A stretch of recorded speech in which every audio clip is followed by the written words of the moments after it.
আসসালামু আলাইকুম রহমতুল্লাহি বারাকাতুহু।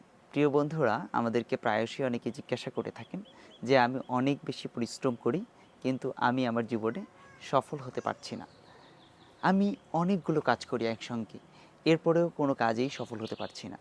জবাব হলো যে আপনি কেন সফল হতে পারছেন না? আপনাকে যদি খুব সহজ একটি প্রশ্ন করা হয় যে আপনি ইংরেজি লেটারগুলো এ থেকে জেড পর্যন্ত বলতে থাকেন, আপনি কিন্তু খুব দ্রুত বলতে পারবেন।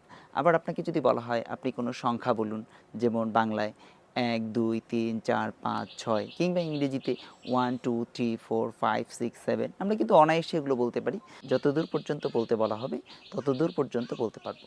কিন্তু আমাকে যদি একই সঙ্গে দুটো প্রশ্নের জবাব দিতে বলা হয়, যেমন A1, B2, C3, D4, আমি কিন্তু একসঙ্গে দুটো যত দ্রুত আগের প্রশ্নগুলোর জবাব দিতে পেরেছিলাম, যত সুন্দরভাবে তত সুন্দর এবং তত দ্রুত দিতে পারবো না।